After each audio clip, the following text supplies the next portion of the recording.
आज का जो हमारा टॉपिक है उसका नाम ही है क्रांतिवीर। क्योंकि जब तक आपके लाइफ में क्रांति आती नहीं है तब तक वो आप हासिल नहीं कर पाएंगे जो आप हासिल करना चाहते हैं।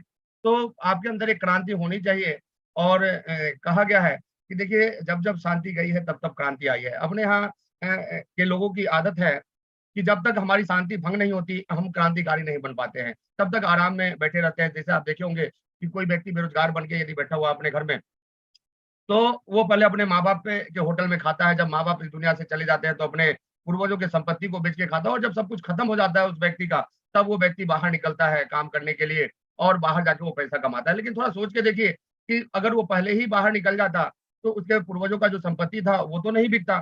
तो इसलिए बोला गया है कि जब-जब शांति गई है तब-तब एक क्रांति आई है। तो थोड़ा-सा आपको अपने शांति को भंग करना पड़ेगा। यदि लाइफ में आगे बढ़ना है, लाइफ में कामयाबी लेनी है तो याद करें हमारे राजनीतिक आज़ादी की लड़ाई को 200 साल लग गए थे अंग्रेजों से स्वतंत्रता लेने में। और ऐसा क्यों हुआ? क्योंकि अपने अंदर ये आदत बहुत ही पहले से है कि जब तक हमारा कुछ नहीं बिगड़ता, तब तक हम बोलते नहीं हैं।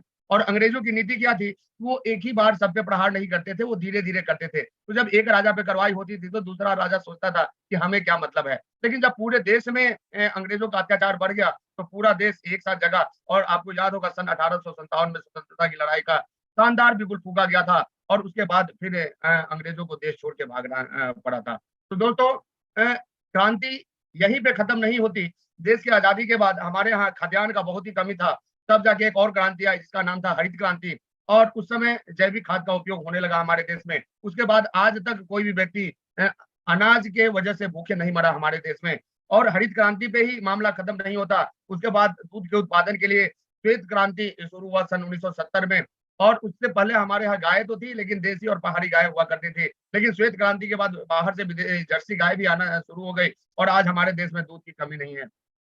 उसी तरह रजत क्रांति, कृष्ण क्रांति, लाल क्रांति, बादामी क्रांति, अलग-अलग चीज़ों के लिए अलग-अलग क्रांति आई। और जब ये क्रांति आई तब उस समस्या का हल निकला। और आपको याद होगा तब लगभग 2014 में हमारे देश में एक नए प्रधानमंत्री आए और उन्होंने नोट बंद कर दिया था, नोटबंदी।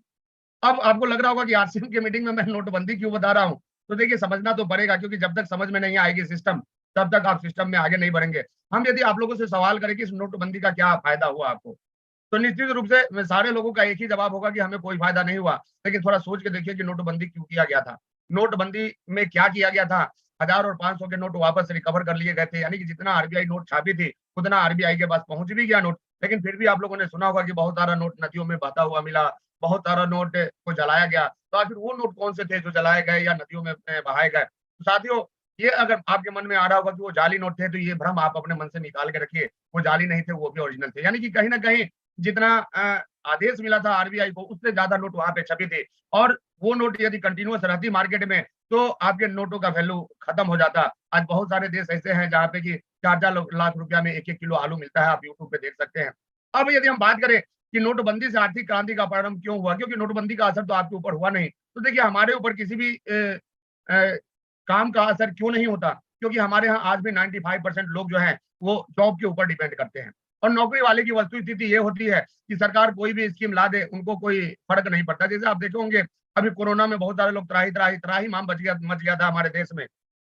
लेकिन इस कोरोना का नौकरी वाले के ऊपर क्या इफ़ेक्ट हुआ? तो ना कोई फ़ायदा हुआ, ना कोई नुकसान हुआ। लेकिन फ़ायदा-नुकसान किसको हुआ? हमारे देश के बिज़नेसमैन को हुआ, हमारे देश के किसान को हुआ। यानी जो लोग नौकरी के भरोसे नहीं थे, उनको या तो नुकसान हुआ, नहीं तो फ़ायदा हुआ। लेकिन हमारे यहाँ आज भी कोई व्यक्ति छोटा-मोटा बिज़नेस भी करता है, तो वो यही यही चाहता है कि हमारा बेटा पढ़ लिख के नौकरी करे। और हम यदि अनएम्प्लॉयमेंट रेट की बात करें, तो दोस्तों आज बहुत सारे लोग बोलते हैं कि बेरोज़गारी बढ़ रही है, बेरोज़गारी बढ़ रही है। देखिए हमारे देश में 13% ग्रेजुएट बेरोज़गार हैं, 10 से 12% 12वीं पास बेरोज़गार है, 9% अंडर 10th वाले बेरोज़गार हैं, 5वां व्यक्ति 1 सवा % बेरोज़गार हैं। लेकिन आप इस डाटा को ध्यान से देखिए, हमारे यहाँ 1% वैसे लोग भी बेरोज़गार हैं जो कि बिल्कुल ही पढ़े-लिखे नहीं है, यानी कि वो स्कूल गए ही नहीं, तो ये क्यों बेरोज़गार हैं? तो साथियों बेरोज़गारी कुछ नहीं है, बेरोज़गारी एक बहाना है जो हम काम नहीं करने के लिए एक लेबल अपने ऊपर लगा लेते हैं कि हम बेरोज़गार हैं ताकि हमें काम करना ना पड़े और हम ज़िंदगी भर बैठ के खाने का इंतज़ाम कर सकें। और वो लोग जो अपने पास बेरोज़गारी का लेबल लेके रहते हैं, बैठे रहते हैं, वो क्या करते हैं अपने माता-पिता के सीने पे बैठ के खुद भी खाते हैं, अपने बीवी-बच्चों को भी खिलवाते हैं और उन्हीं के कारण उनके माता-पिता यदि इस दुनिया को छोड़ के 20 साल बाद जाना है तो वो 5 साल में ही निकल लेते हैं। वो डायबिटीज़ के शिकार हो जाते हैं, बीपी के शिकार हो जाते हैं। तो दोस्तों, हम यदि आपसे पूछे कि बेरोज़गारी का मतलब क्या होता है, तो सीधी-सी बात है, जिनके पास रोज़गार नहीं है। लेकिन रोज़गार का मतलब क्या होता है? सरकारी नौकरी। तो ये भ्रम हमें कहीं न कहीं अपने मन से निकालना होगा, क्योंकि आप देख लीजिए मैं तो रोज़गार नहीं करता हूँ, तो क्या आपको क्या लगता है, मैं बेरोज़गार हूँ? या आपके यहाँ जो पानी-पूरी बेचता है वो बेरोज़गार है, या आपके यहाँ जो कपड़े का शोरूम खोल के बैठा है, वो बेरोज़गार है? तो कोई बेरोज़गार नहीं है, जिनके पास रोज़गार है, वो उनके वजह से आया है, और जिनके पास रोज़गार नहीं है, वो उनके वजह से नहीं है। तो हमें इस बात को समझना होगा। देखिए, यदि आप चाहते हैं कि हम देश के साथ-साथ आगे बढ़ें, तो आपको नौकरी का ख्याल अपने दिमाग से थोड़ा निकालना पड़ेगा। क्योंकि देखिए, आज देश हमारी प्राइवेटाइज़ेशन की ओर बढ़ रही है। हम यदि बात करें कि प्राइवेटाइज़ेशन में होता क्या है, तो इनकम लो होता है, वर्कलोड हायर हो जाता है। आज से पहले आप देखिए, रेलवे में जो सफाई वाले होते थे उनको क्वार्टर मिलता था, रेलवे पास मिलता था, हॉस्पिटल फैसिलिटीज़ मिलती थी, सारा फैसिलिटीज़ उनको दिया जाता था सरकार की तरफ से। लेकिन आज जो सफाई वाले हैं, उनको मात्र ₹10,000 दिया जाता है। आज बैंक में जो गाड़ी चलाने वाले हैं, वो परमानेंट नहीं है, जो सिक्योरिटी गार्ड है, वो परमानेंट नहीं है। आपके ब्लॉक में आप देखेंगे तो 80% कर्मचारी आज प्राइवेट है। तो जो परमानेंट है उनको 80,000 मिलता है और प्राइवेट वाले को 8,000 मिलता है। तो आज हर चीज़ को प्राइवेट किया जा रहा है। एयर इंडिया प्राइवेट हो गया, बीएसएनएल प्राइवेट हो गया, एमटीएनएल प्राइवेट हो गया, और यदि हम बात करें हमारे देश के सबसे बड़ी वो संस्था जो नौकरी देने में सबसे आगे है, भारतीय रेलवे, तो इसको भी प्राइवेट किया जा रहा है। कुछ ट्रेनें प्राइवेट हो चुकी है, कुछ स्टेशन प्राइवेट हो चुके हैं। तो धीरे-धीरे देश प्राइवेटाइज़ेशन की ओर बढ़ रहा है और गरीबी पाँव पसार रही है, क्योंकि इनकम आपका लो होगा, तो निश्चित रूप से गरीबी आपके पास आएगी ही आएगी। लेकिन हमें ये समझना है कि ये गरीबी आ क्यों रही है? आज हम अपने कमाई से खुश क्यों नहीं हैं? आज हमारा घरोबार हमारे कमाई से चल क्यों नहीं पा रहा है? तो देखिए, यदि हम बात करें गरीबों की, तो हमारे इंडिया में हर 5 में से 1 व्यक्ति गरीब है, और गरीब का मतलब वो गरीब नहीं, गरीब का मतलब वो व्यक्ति जिसका कि प्रतिदिन का आय ₹60 से नीचे है। यानी कि गरीबी रेखा से नीचे, हर 5 में से 1 व्यक्ति गरीबी रेखा के नीचे है। तो हम यदि आपसे पूछे कि इस गरीबी से निजात पाने का उपाय क्या है? तो देखिए, सबसे बड़ी बात ये है कि पहले आपको समझना पड़ेगा कि इस गरीबी से हम निकल क्यों नहीं पा रहे हैं। देखिए, हमारे यहाँ 3 तरह के लोग हैं। एक व्यक्ति जो गरीब और अति गरीब है, जिसको कि हम लोअर क्लास बोलते हैं, और उसका जो लाइफ़स्टाइल होता है, वो बिल्कुल सर्वाइवल वाला होता है। ये हमेशा अपने ज़िंदगी में संघर्ष करते रहते हैं, स्ट्रगल करते रहते हैं, इसलिए इनको लोअर क्लास बोला जाता है। दूसरा क्लास है हमारे यहाँ मिडल क्लास, जिनका लाइफ़स्टाइल कम्फर्ट वाला होता है, और तीसरा है रिच और वेरी रिच, जिनका लाइफ़स्टाइल फ्रीडम वाला होता है, इनको हम बोलते हैं अपर क्लास। तो 3 तरह के लोग हैं हमारे यहाँ, lower class, middle class, upper class. देखिए, आज लोगों में मैक्सिमम लोगों में क्या है, मैक्सिमम लोगों के पास एक डायलॉग है कि आज मिडल क्लास वाले व्यक्ति की ज़िंदगी बहुत ही दिक्कत में चल रही है। तो देखिए, आपके जीवन में यदि दिक्कत नाम का शब्द है, चाहे वो दिक्कत बेटी की शादी का हो, चाहे वो दिक्कत मकान बनाने का हो, चाहे वो दिक्कत बच्चों को पढ़ाने का हो, चाहे वो दिक्कत आपको घर चलाने में आ रहा हो, तो दिक्कत शब्द यदि आपके जीवन में है, इसका मतलब ही है कि आप लोअर क्लास में आ चुके हैं। और देखिए, इस क्लास की यदि हम बात करें, तो लोअर क्लास से मिडल क्लास का जो खर्च होता है वो 4 गुना ज़्यादा महँगा होता है, और मिडल क्लास से अपर क्लास का जो खर्च होता है वो 10 गुना ज़्यादा महँगा होता है। सन 1940 में एक लोअर क्लास परिवार को चलाने में ₹1 महीने का खर्च आता था। फिर आया सन 1960, और सन 1960 में महँगाई बढ़ी, और फिर जो घर ₹1 में चलता था उसका खर्च हो गया ₹10 महीना। फिर आया सन 1980, और जो घर 10 में चलता था उसका खर्च हो गया ₹100 महीना। फिर आया सन 2000, जो घर ₹100 में चलता था उसका खर्च हो गया ₹1000 महीना। फिर आया सन 2020, और जो घर 1000 में चलता था उसका खर्च हो गया ₹10,000 महीना। यानी कि आज आप देख लीजिए 2023 है, और कोई भी व्यक्ति ऐसा हो जो बता दे कि उनका घर 10,000 से कम में चल जाता है। एक भी व्यक्ति आपको मिलने वाला नहीं है। तो आज मिडल क्लास का खर्च कितना हुआ? लगभग ₹40,000 महीना, और अपर क्लास का खर्च कितना हुआ? लगभग ₹4,00,000 महीना। देखिए, हम इनकम की बात नहीं कर रहे हैं, हम खर्चे की बात कर रहे हैं। दुःख की बात ये है कि आज हमारे यहाँ जो 20,000 30,000 महीना कमाते हैं, वो भी बोलते हैं कि नहीं, हम तो मिडल क्लास है। तो साथियों, आप सोचिए, अगर इसी तरह महँगाई बढ़ते रही तो आने वाले 2040 में गरीब वाला ज़िंदगी जीने के लिए आपको ₹1,00,000 महीना चाहिए। तो अब आपको सोचना है कि आज से 17 साल बाद, जहाँ आज 10,000 कमाना मुश्किल है आम आदमी के लिए, वो ₹1,00,000 महीना कहाँ से कमाएँगे? उसी तरह मिडल क्लास का ज़िंदगी जीना है, तो ₹4,00,000 महीना चाहिए, और अपर क्लास का ज़िंदगी जीना है, तो ₹40,00,000 महीना चाहिए आज से 17 साल बाद। अब आपको लगता होगा कि ये डाटा तो हम बहुत देखे हैं, ये डाटा काम करता नहीं है। तो देखिए, इस डाटा में हो क्या रहा है? हर 20 साल में आपके खर्चे में 1 ज़ीरो बढ़ जा रहा है। तो आप चेक कर लीजिए, आज वर्तमान में यदि हम बात करें कि आज सोने का रेट क्या है, तो सोना लगभग प्रेज़ेंट में ₹60,000 चल रहा है।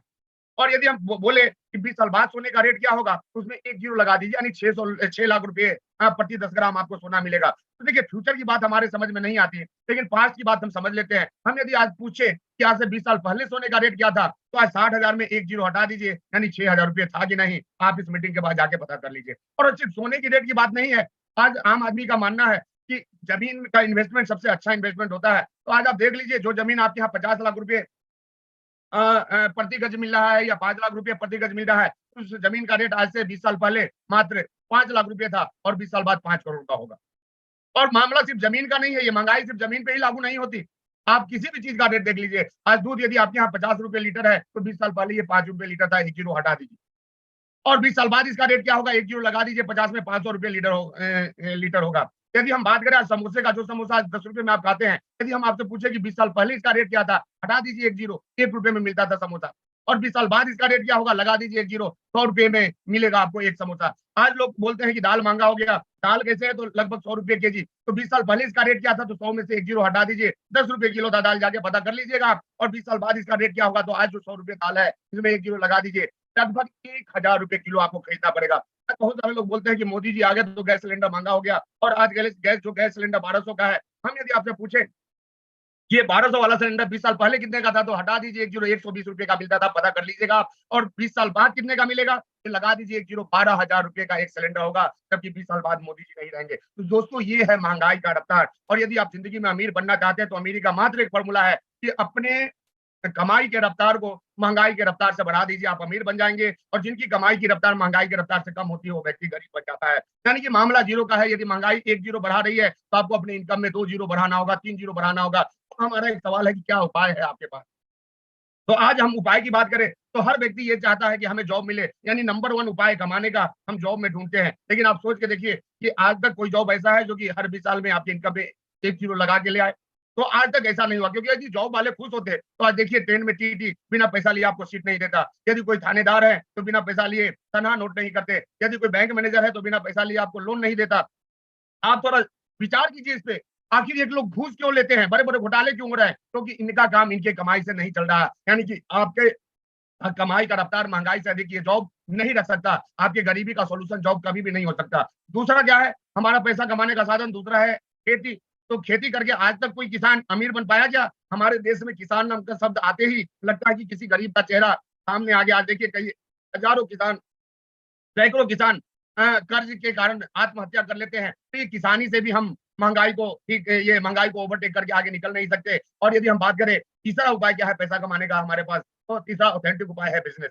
तो बिज़नेस से क्या महंगाई को बीट किया जा सकता है? तो हाँ, किया जा सकता है। अब यदि हम बात करें बिज़नेस का, तो साथियों हमारे पास 2 तरह का बिज़नेस है। एक ट्रेडिशनल बिज़नेस सिस्टम और दूसरा आरसीएम बिज़नेस सिस्टम। तो देखिए आरसीएम तो मैक्सिमम लोगों के समझ में आता नहीं है। अब आप में से जितने भी लोग आज मीटिंग में हैं, ज़ूम पे या यूट्यूब पे देख रहे हैं, उनको लग रहा होगा कि नहीं हमारे समझ में तो आ गया है आरसीएम, इसलिए तो हम आरसीएम की मीटिंग में हैं। नहीं दोस्तों, आपके समझ में भी ठीक से आरसीएम नहीं आया। यदि आपके समझ में ठीक से आरसीएम आया रहता, तो भी आप आरसीएम ठीक से करते। ऐसा नहीं कि महीना में 1 प्लान दिखाते या सप्ताह में 1 प्लान दिखाते, या अपलाइन जगाएगा तो दिखाएँगे, नहीं जगाएगा तो नहीं दिखाएँगे। देखिए बिज़नेस का सीधा-सा नियम है कि कोई भी व्यक्ति कोई भी बिज़नेस करता है, तो उसका shutter daily up and down होता है। और आपका shutter daily up and down नहीं हो रहा, इसका मतलब आप बिज़नेस नहीं कर रहे हैं। तो हम आरसीएम को बाद में समझेंगे, पहले हम समझते हैं ट्रेडिशनल बिज़नेस में कितने प्रकार के लोग होते हैं। तो यहाँ भी 4 प्रकार के लोग होते हैं। पहला व्यक्ति होता है लगाने वाला, जो कि प्लांट लगाता है, प्रोडक्ट बनाता है, जिसको हम बोलते हैं कंपनी। दूसरा व्यक्ति होता है इस सामान इधर से उधर पहुँचाने वाला, जिनको हम बोलते हैं मिडलमैन, इसमें सी&एफ, डीलर, एजेंट, होलसेलर, रिटेलर सारे आ जाते हैं।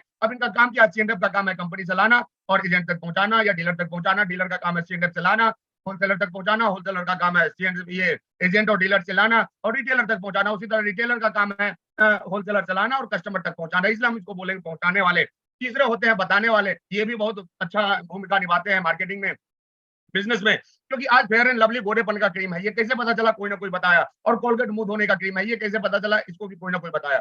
यदि वो नहीं बताए रहते तो क्या होता? कुछ लोग कोलगेट को मुँह में लगा लेते और कुछ लोग फेयर एंड लवली से मुँह धो लेते। तो बताने वाला भी इम्पोर्टेंट है। और चौथा है खाने वाला, कस्टमर। तो ये 4 प्रकार के लोग होते हैं किसी भी बिज़नेस में। अब हम आपको ये तो पता चल गया कि महँगाई को बीट करना है तो बिज़नेस ही करना पड़ेगा। तो कौन-कौन सा काम आप कर सकते हैं? पहला काम लगाने वाला, क्या आप कंपनी खोल सकते हैं?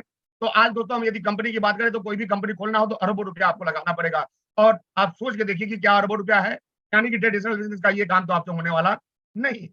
दूसरा काम है मिडलमैन। तो मिडलमैन में जो सबसे छोटा काम है रिटेलर। तो आज देखिए अच्छा रिटेल शॉप जो आपके यहाँ, वो दुकान जो सबसे अच्छा चलता है, यदि हम उसकी बात करें, तो उसको खोलने में भी 50 लाख और 1 करोड़ रुपया लग जाता है। आप खराब से खराब दुकान भी खोलें तो कम से कम आपको 10 लाख लगाना पड़ेगा।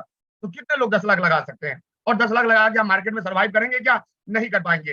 यानी कि ये काम भी आपसे होने वाला नहीं है। अब तीसरा हो गया कौन-सा काम? बताने वाला। क्या आप बताने वाला काम कर सकते हैं? तो बहुत लोगों के मन में ये सवाल आ रहा होगा कि हाँ, हम कर सकते हैं। लेकिन सोचिए हम यदि बात करें हमारे देश में ब्रांड, कोको कोला है, हॉर्लिक्स है, कम्प्लान है, ब्रिटानिया का बिस्किट है, पार्ले जी है, टाटा का नमक है, रेमंड्स का कपड़ा है। तो आज तक कितने कंपनी वाले बोले आपसे कि आइए और हमारे ब्रांड के बारे में बताइए। तो देखिए ट्रेडिशनल बिजनेस में बताने वाला काम अमिताभ बच्चन करते हैं, माधुरी दीक्षित करती है, सचिन तेंदुलकर करते हैं। ये काम आपको मिलने वाला नहीं है, यानी ये काम भी आपसे नहीं होगा। चौथा काम बचा खाने वाला। तो देखिए खाने वाला काम करके आज तक लोग गरीब ही बने हैं, कभी भी अमीर नहीं बने। यानी ट्रेडिशनल बिजनेस करके आप महंगाई को बीट नहीं कर सकते हैं। इसलिए आप देखोगे कि हमारे यहाँ अगर 100 नई दुकानें खुलती है तो उसमें लगभग 99 दुकानें 2-3 साल में क्लोज हो जाती हैं, क्योंकि लोग मार्केट में सर्वाइव नहीं कर पाते। लेकिन अब आरसीएम में क्या हुआ? आरसीएम में हमारे आदरणीय डीसी सर, हम चाहेंगे एक बार उनके सम्मान में जोरदार ताली बजाइए आप लोग। उन्होंने कहा कि कोई बात नहीं, तो 2 काम है पूंजी लगाने वाला, कौन-सा? लगाने वाला और पहुँचाने वाला। ये काम हम करेंगे और 2 काम ईमानदारी से आप कीजिए। कौन-सा काम? बना खाने वाला और बताने वाला। और इसी से आपका बिज़नेस शुरू हो जाता है और जैसे ही आप बिज़नेस शुरू करते हैं, तो आपको यहाँ पे कंपनी देती क्या है? 22% परफॉर्मेंस बोनस देती है, 8% रॉयल्टी देती है, 5% टेक्निकल बोनस देती है, साथ में आपको 6% यहाँ पे आपको पॉइंट के रूप में बोनस दिया जाता है। इसके बाद हमारे पास कंसिस्टेंसी प्लान है, जिसके तहत 1500 का खाएँगे तो 1500 का सामान, 5000 का खाएँगे 5000 का सामान आपको फ्री में मिलेगा, 2500 खाएँगे 2500 का सामान। और जो लोग इससे नीचे खाते हैं, वो 6 महीना में जितना प्रोडक्ट खाएँगे उसके 12% का सामान उनको कंपनी वापस दे देती है। तो सोच के देखिए कितना आसान सा बिज़नेस है। आना है और बताना है। लेकिन हम पहले ही आपको बता दिए हैं कि दुनिया का कोई भी बिज़नेस जब तक आप डेली नहीं करेंगे तब तक आपको फ़ायदा देने वाला नहीं है। लेकिन ये आसान सा बिज़नेस हमारे समझ में आता क्यों नहीं है? क्योंकि हमारे पास जो सर्टिफ़िकेट वाला अहंकार है या हमारा काम वाला अहंकार है कि हम मास्टर हैं, हम डॉक्टर हैं, हम ये हैं, हम वो हैं, वो हमें इस काम को करने नहीं देता। इसलिए किसी ने कहा है कि ज़िंदगी झंड है, फिर भी घमंड है। ये घमंड हमें इस काम में इस काम को करने नहीं देता है और इसकी वजह से हम अपने लाइफ़ में वो रिजल्ट नहीं हासिल कर पाते जो रिजल्ट हमें चाहिए होता है। देखिए आज नौकरी वाले की वस्तु स्थिति क्या है दोस्तों? तो नौकरी वाले की वस्तु स्थिति ये है कि खुश होते हैं अपने कमाई को देख के, लेकिन दुखी दुखी हो जाते हैं महँगाई को देख के। तो आज फिर भी ये लोग उस काम को क्यों करते हैं? तो इसका सबसे बड़ा रीज़न क्या है कि आज से 15-20 साल पहले जिन लोगों को 5000 सैलरी मिलता था, वो लोग आज से 10 साल पहले जिनको 5000 मिलता था, उन लोगों को आज 20,000 मिल रहा है। आज से 10 साल पहले जिनको 20,000 मिलता था, वो 40,000 वाले हो गए। तो ये 40,000 उनको अदर काम नहीं करने देता, क्योंकि उनको लगता है कि आज 40,000 वाले हैं, कल 80,000 मिलेगा, फिर 1 लाख मिलेगा, 1.5 लाख मिलेगा। लेकिन वो ये भूल जाते हैं कि जब उनको 5,000 मिलता था, तो चाय का गिलास ₹1 में मिलता था और आज 20,000 वाले वो हो गए तो चाय ₹1 वाला चाय ₹10 का हो गया। यानी कि सैलरी 4 गुना बढ़ी और चाय का रेट 10 गुना बढ़ गया। ₹1 में जब चाय मिलता था तो लोग गिलास में पीते थे, लेकिन आज आप देखिए ₹10 वाला चाय 2 घूँट में खत्म हो जाता है। तो आज का चाय तो हमारे समझ में आता ही नहीं है, कि ये चाय पीने वाला है या चाटने वाला है। क्योंकि आज बाहर वाला जो कप है, उससे अपने घर वाले कप में चाय डालेंगे तो 4 कप चाय आएगा, तब जाके 1 कप आपके घर का चाय होगा। यानी कि आज चाटने वाला चाय का कीमत ₹10 और पीने वाले चाय का कीमत ₹40 हो गया है। सोचिए, जब वो 5,000 वाले थे तो भी अपने शहर में ज़मीन नहीं खरीद पा रहे थे और आज 50,000 वाले हो गए तो भी अपने शहर में ज़मीन नहीं खरीद पा रहे हैं और जब उनका 50 लाख हो जाएगा उस समय भी नहीं खरीद पाएँगे। क्योंकि जब 5,000 वाले थे तो ज़मीन लाख रुपए था और आज 50,000 वाले हो गए तो वही लाख रुपए वाला ज़मीन 50 लाख का हो गया। ये महँगाई कभी भी उनको आगे बढ़ने नहीं देगी और यही रीज़न है कि मेहनत करने के बाद भी एक व्यक्ति ये जो खाई है गरीबी और अमीरी के बीच में, ये पार नहीं कर पाते। क्यों? क्योंकि इस खाई को नौकरी वाले सीढ़ी से या खेती वाले सीढ़ी से पार नहीं किया जा सकता है। ट्रेडिशनल बिज़नेस वाले सीढ़ी से भी आप पार नहीं कर सकते हैं, क्योंकि वहाँ बिज़नेस बढ़ाने के लिए आपको पूँजी लगाना पड़ता है। तो इस खाई को पार करने के लिए एक ही सीढ़ी है और उस सीढ़ी का नाम है नेटवर्क मार्केटिंग। तो यदि आप गरीब से अमीर बनना चाहते हैं, तो नेटवर्क मार्केटिंग ही है, जो कि आपको अमीरी की ओर लेके जा सकता है। लेकिन साथियों अब सवाल है कि नेटवर्क मार्केटिंग में कौन सीखूँ? क्योंकि हर कंपनी वाले बोलते हैं कि मेरा कंपनी अच्छा है, मेरा कंपनी अच्छा है। तो दोस्तों आप अपने आप से सवाल करें, क्योंकि मैं बताऊँगा तो आप लोगों को लगता होगा कि सब कंपनी वाले तो अपनी कंपनी को अच्छा ही कहते हैं। लेकिन हम यदि बात करें इंडिया में जितनी भी कंपनी है, सबसे ज़्यादा प्रोडक्ट किसके पास है? हमारे आरसीएम के पास। सबसे ज़्यादा डिस्ट्रीब्यूटर किसके पास है? हमारे आरसीएम के पास। सबसे ज़्यादा डिलीवरी सेंटर किसके पास है? हमारे आरसीएम के पास। सबसे ज़्यादा प्रोडक्ट किसके पास है? हमारे आरसीएम के पास। सबसे ज़्यादा प्लांट किसके पास है? हमारे आरसीएम बिज़नेस के पास। तब हर चीज़ में नंबर 1 आरसीएम है, तो नेटवर्क मार्केटिंग में आपको नंबर 1 कौन बनाएगा? तो आरसीएम ही एक ऐसी कंपनी है, जो आपको नंबर 1 बना सकती है और यही रीज़न है दोस्तों, आरसीएम के मीटिंग सेमिनार में जब लीडर आते हैं, तो वो गर्व से कहते हैं कि मैं 19 साल से हूँ, मैं 20 साल से हूँ, मैं 22 साल से हूँ। नहीं तो बाकी कंपनियों में तो लोग 19 महीने में कंपनी बदल लेते हैं और अपने आप को इंडिया का सबसे बड़ा लीडर साबित करने में लगे रहते हैं। तो ये खूबसूरती है नेटवर्क मार्केटिंग की। लेकिन अब आप सोचिए कि नेटवर्क मार्केटिंग आम आदमी के समझ में क्यों नहीं होता? क्या करना होता है नेटवर्क मार्केटिंग में? देखिए, आम आदमी यही समझते हैं कि जो नेटवर्क मार्केटिंग है, ये प्रोडक्ट सेलिंग का बिज़नेस है। साथियों, नेटवर्क मार्केटिंग प्रोडक्ट एक सेलिंग करके एक्स्ट्रा कैश कमाने का बिजनेस नहीं है, ये वेल्थ क्रिएशन का बिजनेस है, ये अमीर बनने का बिजनेस है। और इसलिए किताब मैं आपको अमीर क्यों बनाना चाहता हूं मैं, डोनाल्ड ट्रंप बोले हैं कि नेटवर्क मार्केटिंग एक ऐसा प्लेटफॉर्म है जो गरीब को भी कॉर्पोरेट का मालिक बनाता है। ये वो किताब है साथियों। रॉबर्ट टी कियोसाकी का गाना है कि 21वीं सदी में यदि आपको अमीर बनना है तो आपको 21वीं सदी का ही व्यवसाय करना होगा। और 21वीं सदी में जो सबसे फास्ट एंड ग्रोइंग इंडस्ट्री है, उस इंडस्ट्री का नाम है नेटवर्क मार्केटिंग। आज यदि हम बात करें दोस्तों, जमाना बदल रहा है। पहले पैसे वाले का बेटा पैसा वाला बनता था, लेकिन अब वो बात नहीं है। आज बिना पैसा वाला व्यक्ति पैसा वाला बन रहा है। आप देखिए पेटीएम को एक भी बैंक नहीं है, एक भी ब्रांच नहीं है, फिर भी बड़े बड़े बैंकों से ज्यादा टर्नओवर कर लेता है। क्यों? क्योंकि इनके पास नेटवर्क है कस्टमर का। यदि हम बात करें अमेजोन का, अमेजोन के मालिक जो आज से 35 साल पहले सेल्समैन का काम किया करते थे, न दुकान है, न मकान है, न फैक्ट्री है, न प्रोडक्ट है, और फिर भी ये वर्ल्ड के सबसे अमीर व्यक्ति बन गए। क्यों? क्योंकि इनके पास ग्राहकों का नेटवर्क है।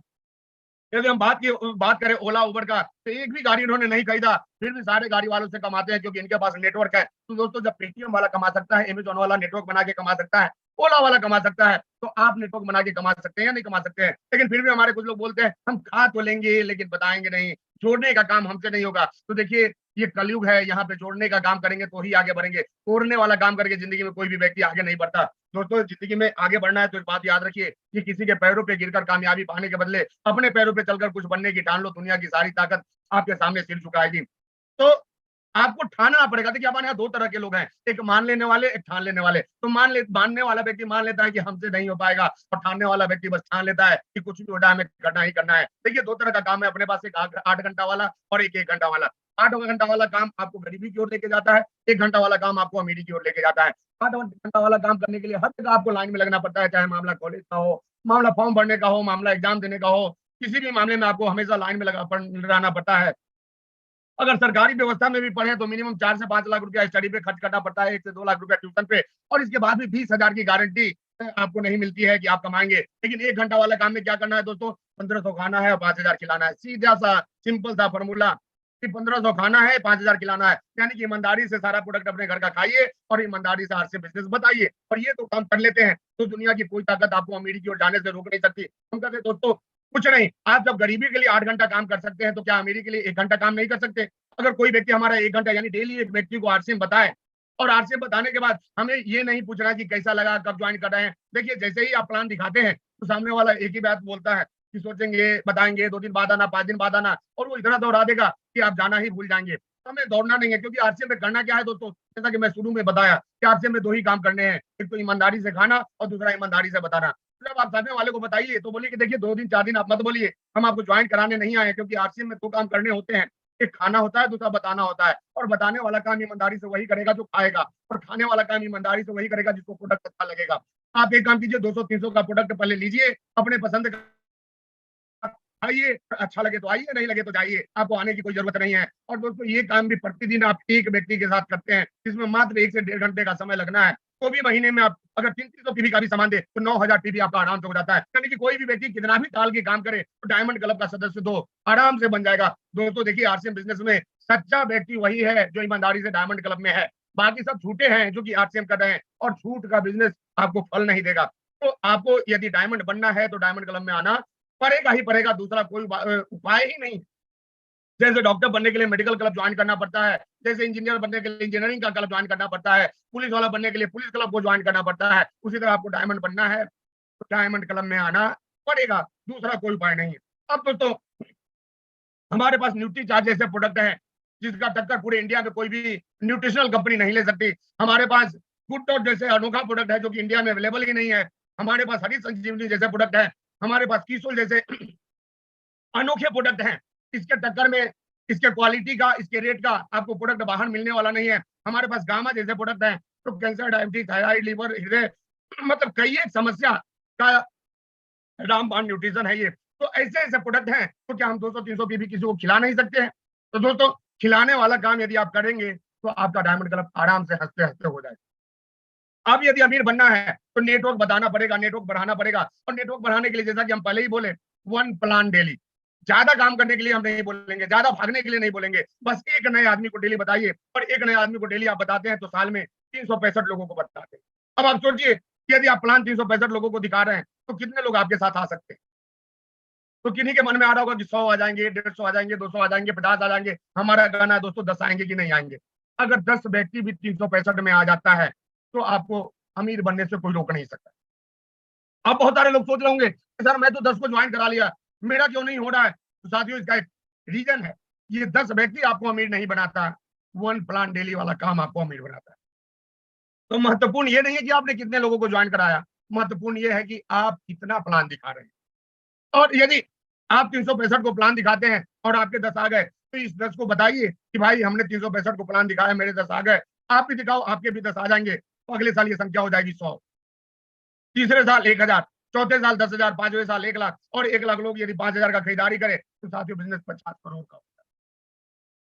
और आप लोग जानते होंगे कि जब 50 करोड़ का बिजनेस होगा तो आपका लेवल क्या होगा। अब बहुत सारे लोगों को लग रहा होगा कि सर ये तो बोर्ड पे ही डाटा ठीक लगता है, ऐसा होता कहाँ है? तो देखिए क्यों नहीं होता है, इस बिंदु पे सोचिए, क्योंकि आपके पास जो कमीशन आता है वो इसी सिस्टम के साथ आता है। देखिए यहाँ होता क्या है, पहले साल हमारे नीचे 10 लोग हैं और 10 लोग जब 5-5 हजार का प्रोडक्ट दिखाएंगे तो 50,000 का होगा, और 50,000 पे कमीशन आपका 1,000-1,200 आएगा, यानी महीने का 100-150। तो 90% लोग तो पहले ही साल छोड़ के भाग जाते हैं। अब यदि हम दूसरे साल की बात करें तो दूसरे साल क्या है, 100 लोग हैं, 100 गुना 5,000 यानी कि 5 लाख का बिजनेस होगा, और 5 लाख का बिजनेस होगा तो आपका कमीशन 15 से 20 हजार रुपया महीना आएगा। अब लोग सोच रहे होंगे कि सर 2 साल में 20,000 आता कहाँ है? तो इसका एक रीजन है दोस्तों। देखिए पहले साल आरसीएम बिजनेस क्या है, हमारे यहाँ 2 तरह के फसल है, एक गेहूं का और दूसरा आम का। 90% किसान गेहूं लगाते हैं, 10% किसान आम पे फोकस करते हैं। गेहूं वाला 4 महीना मेहनत करता है, फसल उनके घर में आ जाता है, लेकिन 4 महीने में आम वाले को दातुन तक नहीं मिलता। तो होता क्या है कि जब गेहूं वाला देखता है कि आम वाले को कुछ नहीं मिला तो उनको समझाने चला जाता है कि देखो मेरा तो 4 महीने में ही आ गया, और कुछ आम वाले फिर गेहूं का खेती करने चले जाते हैं। फिर दूसरे साल गेहूं वाला 4 महीना में गेहूं लेके आया और फिर आम वाले के पास देखा कि आम वाले को कुछ नहीं मिला, फिर आम वाले को समझाने जाता है कि अरे कहाँ फंस गए, आ जाओ गेहूं लगाओ, 4 महीने में आ जाता है, और फिर कुछ आम वाले गेहूं का फसल लगाने लगते हैं। तो दोस्तों इसी तरह से 4 साल 5 साल में कई एक आम वाले गेहूं लगाना शुरू कर देते हैं, लेकिन सोचिए कि 6 साल के बाद नजारा क्या होता है। 6 साल के बाद गेहूं वाला फिर 4 महीना मेहनत करेगा, उसका गेहूं आ जाएगा, और आम वाला मेहनत नहीं भी करेगा तो भी 6 साल में आम उसके घर में आ जाएगा। अब 10 साल बाद गेहूं वाले को गेहूं खाना है, फिर 4 महीना मेहनत करना होगा। 10 साल बाद आम वाले को आम खाना है, कोई मेहनत करने का जरूरत नहीं है, सीजन आएगा आम के पेड़ पे आम अपने आप लग जाएगा। अब गेहूं वाले को बेटे को गेहूं खाना है, तो आपको लगेगा कि 4 महीना मेहनत करेगा गेहूं आ जाएगा, नहीं, पहले उसको सीखना होगा, उसके बाद वो 4 महीना मेहनत करेगा। लेकिन आम वाले के बेटे को आम खाना है तो न सीखना है न मेहनत करना है, आम के पेड़ के पास सीजन में जाएगा उसको आम मिल जाएगा। गेहूं वाले के पोते को गेहूं खाना है तो उसको भी सीखना पड़ेगा और उसको भी 4 महीना मेहनत करना पड़ेगा। तो उसको बाहर की दुनिया में यही होता है, बाप को सीखना पड़ता है, फिर नौकरी करना पड़ता है, उसके बाद बेटा भी मेहनत करता है, फिर नौकरी करता है, पोता भी मेहनत करता है, यानी हर व्यक्ति की शुरुआत जीरो से होती है। लेकिन आरसीएम बिजनेस आम का पेड़ है, एक बार आप शुरू कर दिए तो फिर आपके अगले पीढ़ी को शुरू करने के लिए जीरो पे नहीं जाना होगा। आज कई एक उदाहरण है अपने पास, आप लोग आरसीएम शुरू किए थे तो आपका स्टार्टअप 200-500 से हुआ था, लेकिन हमारे यहाँ कई एक लोग ऐसे हैं जिनका स्टार्टअप 20 लाख से हुआ, किन्हीं का 1 लाख से हुआ, क्योंकि उनके पिताजी आरसीएम में थे और आज उस आरसीएम का रॉयल्टी उनको मिल रहा है। अब मुद्दा आता है कि सर 2 साल में 20,000 का इनकम क्यों नहीं आता? तो देखिए 2 साल में 20,000 का इनकम, या तीसरे साल 1,000 लोग हैं, 1,000 गुना 5,000 बिजनेस होगा 50 लाख, यानी जब 50 लाख का बिजनेस होगा तो 1.25 लाख इनकम आएगा। तो 3 साल में 1.25 लाख का इनकम आता क्यों नहीं है? तो ये इनकम तब आपके पास आएगी जब आप वन प्लान डेली दिखाएंगे। अब साथियों देखिए, तो वन प्लान डेली दिखा है तो 2 साल में 20,000 का इनकम आता है। यदि एक दिन बीच करके दिखाए तो 20,000 का इनकम कितने दिन में आएगा? तो 2 साल के बजाय 4 साल में आएगा। यदि एक दो दिन बीच कर दिए तो 6 साल लग जाएगा। जो लोग सप्ताह में एक दिन प्लान दिखाते हैं, आप सोच के देखिए उनका कितने दिन में 20,000 का इनकम आएगा। और जो महीने में एक दिन लगते हैं कुंभकर्ण की तरह, उनका क्या होगा? तो वो शुरू किए हैं आरसीएम और उनका बेटा रॉयल्टी अचीवर बनेगा। तो दोस्तों आपको ये इस डाटा के हिसाब से इनकम लेना है, तो इस डाटा के हिसाब से वन प्लान डेली पे काम करना होगा। और सोचिए कि जब 5 साल में ये इनकम आपको लाखों में पहुंचा सकता है, तो 10 साल 20 साल या 30 साल नौकरी वाले की तरह करे तो क्या हो सकता है? आपका इनकम करोड़ों में होगा। और आज देखिए, आज कितने सारे लोग हमारे यहाँ करोड़पति बन चुके हैं। हम यदि बात करें आदरणीय मुकेश कोठारी सर, आदरणीय केसी सर, आदरणीय बीसी सर, आदरणीय सुरेंद्र बल सर, आप देखिए आदरणीय राजा राम सहारण सर है, कितना नाम हम ले, नाम खत्म होने वाला नहीं है। चाहे मामला महावीर सर का हो, सुजीत सर का हो, राकेश सर का हो, विजय सर का हो, और जितने भी अपने कोर साथी हैं, सारे के सारे लोग आज के डेट में करोड़पति बन चुके हैं इस आरसीएम बिजनेस से। क्यों? क्योंकि उनके पास बस 2 मंत्र था, एक कंटिन्यूटी का मंत्र था। उन्होंने लगातार आरसीएम किया, कभी भी इधर-उधर मुड़ के नहीं देखा, कभी भी उन्होंने अपलाइन में कमियां नहीं निकाली, कभी भी उन्होंने डाउनलाइन में कमियां नहीं निकाली, कभी उन्होंने कंपनी में कमियां नहीं निकाली। वो लगातार चलते गए, लगातार बढ़ते गए, लगातार अपने काम को करते गए। और आज साथियों मैं बता दूं आपको कि आज आरसीएम बिजनेस का लगभग 23 साल हो गया इंडिया में, और 23 साल में जितने भी लीडर जाते हैं वो क्या बोलते हैं, मैं पैदल शुरू किया था और आज 4 चक्के से चलता हूं। लेकिन 30 साल बाद साथियों ये 4 चक्के की बात नहीं करेंगे, 30 साल बाद जो भी लीडर स्टेज पे आएंगे वो 4 पंखे की बात करेंगे, और इनका पंखा आएगा भी और इनका पंखा उड़ेगा भी। अब आप लोगों को लग रहा होगा कि सारे लोग तो यही बोलते हैं, तो दोस्तों ये बोलने की बात नहीं है। आज से 18 साल पहले की बात करें तो आज से लगभग 18-19 साल पहले हम आरसीएम बिजनेस शुरू किए थे, और जब शुरू किए थे तो 40,000 रुपया बताना होता था आरसीएम बिजनेस में, तो हमें हरियाणा बताना पड़ता था कि हरियाणा के आदरणीय सुरेंद्र सर है, उनका 48,000 रुपया महीना आता है। लेकिन यदि आज हम बात करें दोस्तों, 40,000 वाले हर ब्लॉक में आपको मिल जाएंगे, हर डिस्ट्रिक्ट में आपको मिल जाएंगे, 1-1 लाख रुपया महीना कमाने वाले। हमारी जब आरसीएम में शुरुआत हुई थी तो 226 रुपए का पहला इनकम था। एक प्रोडक्ट था, डिलीवरी सेंटर भी नहीं थे, प्रोडक्ट लाने 200 किलोमीटर जाना पड़ता था, और तब जाके आज 19 साल के बाद रिजल्ट क्या है कि हमारा इनकम साथियों 5 जीरो लग के आता है, यानी टोटल 6 फिगर का इनकम है हमारा। 3 अंक से शुरू किए थे, 6 अंक पे पहुंच गए। महंगाई 20 साल में 1 जीरो लेके आई, और आरसीएम हमारे इनकम में 3 जीरो लेके आ गया। तो आप बताइए कि हमारे कमाई का रफ्तार महंगाई की रफ्तार से अधिक है या नहीं है? 20 साल में 19 साल में 3 जीरो लगा लिया हम अपने इनकम में, तो इसी तरह अगले 19 साल की यदि हम बात करें कि 3 जीरो और लगा ले हम अपने इनकम में दोस्तों, तो क्या हो सकता है आप सोच के देखिए। तो यहाँ पे बैठा हर व्यक्ति करोड़ों का इनकम ले सकता है, यानी 6 फिगर वाला इनकम 9 फिगर में होगा यदि इसी तरह से भी चले तो।